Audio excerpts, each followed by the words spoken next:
Okay, welcome everybody, and we are live here. I'm at Lake Lenape Park in Mays Landing, New Jersey. I've got Lake Lenape right behind me here. It's a beautiful day. We've had some awesome weather this week, about 80 degrees out here, really nice out here. And today's topic I'm going to be talking about, bringing to you live, is 10 factors, important factors that you really need to consider if you're thinking about buying a home in a 55 and over community. So that's what we're going to tackle today. Before I jump into that, I want to talk to you a little bit about myself.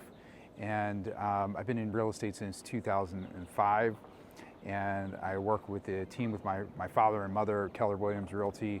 And one of the things I specialize in since 2013 is working with seniors and 55 and over communities. So I am a designated senior real estate specialist from the National Association of Realtors. There's not too many of us in the area that have that designation.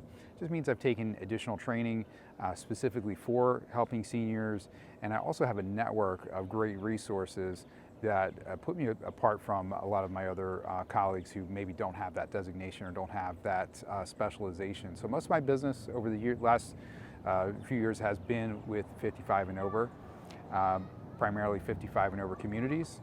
I also help seniors as they're transitioning, so maybe they need to move to assisted living. I can help them in selling the home or help the family in selling the home in order to make that transition. So definitely a lot of work that I do within that section of 55 and over and 55 and over communities. So before I jump into the 10 very important things that you need to know, factors to consider if you're thinking about buying a home in a 55 and over community, just want to give you a quick overview of what's going on in the market right now, just so you have an idea of where things are. So we have still very limited inventory, particularly in a lot of our 55 and over communities. There's not much inventory in many of our communities in the area, so it's a challenge if you're buying. Fortunately, the number of buyers is a little more limited than it would have been, say, a year or 2 years ago. So we have been able to recently negotiate some great contracts for our buyer clients, and there is a good opportunity to purchase. However, it's much harder on that buying side. There's very limited inventory available. Now, that being said, if you do have a home to sell, it's a fantastic time to sell your home.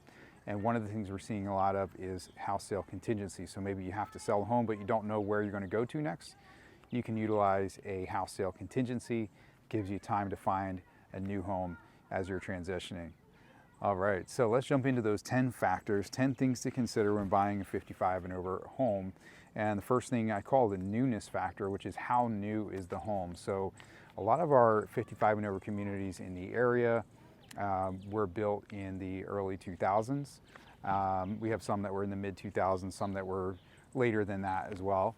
But if you're looking at a home that is built in the early 2000s, let's say, you're at that point where if the roof hasn't been replaced, you're going to need to think about replacing the roof. If the heating, air conditioning systems, water heater, if they haven't been replaced, you're going to need to think about replacing them in the near future if it hasn't been done. The other things to consider now, the kitchen, bathrooms, those are starting to look dated at this point, and definitely the flooring. So one thing to consider is how new is the home, and it may be worth spending a little more to get a newer home if you're not going to have to update as many things as you would with an older home. Also, new construction, again, depending on where you are, it is a little limited. There's not a whole lot available out there, but there can be new construction opportunities in 55 and over, and that may be something to consider, to spend a little more, get something brand new, something you're not going to have to worry about replacing the roof and systems over the near future. So definitely something to consider. The second factor, and this is a big one, is the location. You really can't change the location. A lot of these other things, can be changed or can be modified. You can improve the roof, but you can't change the location of where the house is located. So that's something to consider. Where do you want to be? Do you want to be close to the beach? Do you want to be close to family? So these are things to consider when thinking about the location. Do you want to be close to shopping or restaurants? What type of area do you want to be surrounded by? More of a rural setting, more of a suburban setting? How close do you want to be to major areas? The third thing I want to consider is the options and floor plans. So depending on which community you're in, you may be more limited with the floor plans, with the options that you have. In some communities, everything's on ranch on one level. You're not going to have an option for a loft or a second floor. And there's some communities that have a limited square footage. So the biggest house is only going to be 2,000 square feet. Maybe you want something that's closer to 3,000 square feet. So depending on the layouts and the floor plan options, that's going to limit you or maybe direct you to a certain community over another community. Now let's talk about number 4 on my list here is amenities. And amenities, this is a really important factor because again, this is something that you can't really change. You know, the amenities, they are what they are, so it's something to think about. So think about what you must have, what's really important to you about the amenities. Do you really need a pool? We have some 55 and over communities, they don't have a pool at all. That's usually a big one. People want to have the pool to be able to access that in the summertime, to be able to enjoy that. One of the things also is an indoor pool. Now that allows you to be able to use that pool throughout the winter. Now if you're only going to use the house in the summer, or maybe your net swimming is not a big thing to you, then the indoor pool doesn't become such an important factor.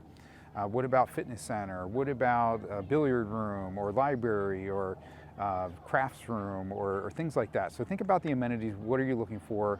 And does the particular community you're thinking about have those amenities that you're liking? Now, the 5th factor you want to think about is the price of the home.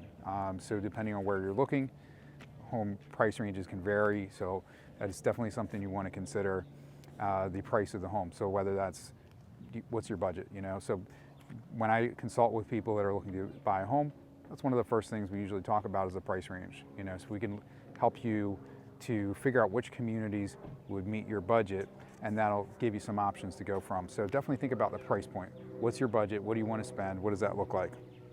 Now, the next factor is going to be the property taxes. So if you're new to my channel, you know I'm a real estate licensed in New Jersey, Pennsylvania, and Delaware, and the taxes do range pretty significantly between a lot of the different areas, the different parts of New Jersey. Now, South Jersey, our taxes are a little bit cheaper, or significantly cheaper a lot of times than North Jersey. Maybe similar to Pennsylvania, but depending on where you're in Pennsylvania, those taxes could be less. And then if you jump into Delaware, property taxes can be significantly less than what you would pay in New Jersey. So definitely an important factor to consider. What are the property taxes on that particular home? The next factor is the HOA fee, the Homeowners Association. Most 55 and over communities are going to have that Homeowners Association fee, and you want to know what that amount is. That could be less than $200 a month if it's a community that doesn't have a lot in the way of amenities. Average in the South Jersey area, you're going to be in that low $200 a month range, but that can be even higher depending on what the amenities are in the community. So definitely something you want to take a look at and know what those HOA fees are. Another thing that we do have in the area, and you may see this sometimes with 55 and over communities, is a land lease. So I'm not going to get into all the details on that, but that is a home where you own the home, but you don't own the land that it's on. So if you're in a land lease, you're not going to have, the property taxes are going to be included in that fee.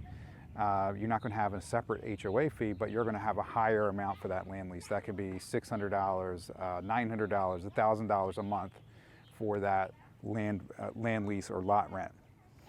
Okay, so next one I want to talk about, and this is something you may not think about, is number 8 on my list here, is proximity to healthcare. So if you're thinking about a 55 and over community, you do want to consider, are there hospitals nearby? Are there doctors nearby?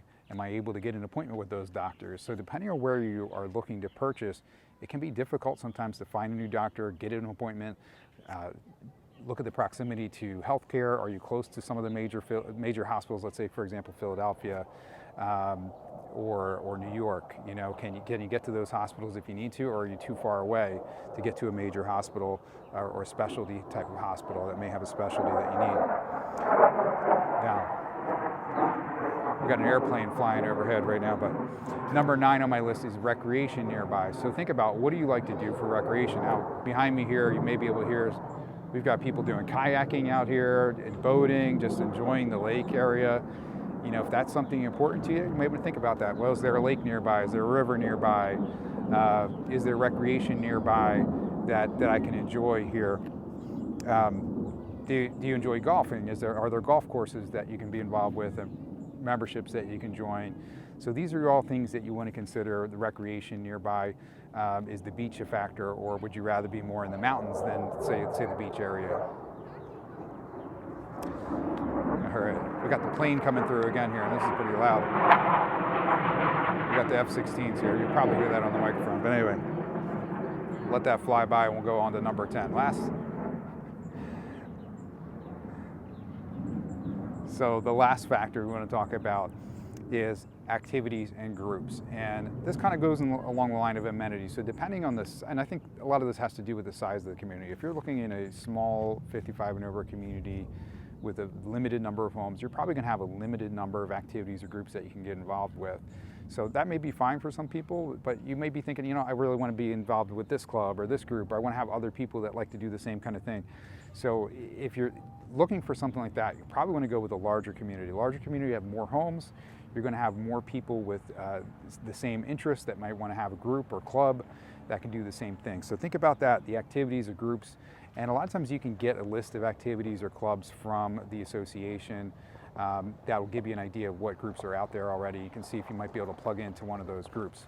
So that is my list, top 10 really important factors, important things that you need to know if you're considering buying a 55 and over home in a 55 and over community.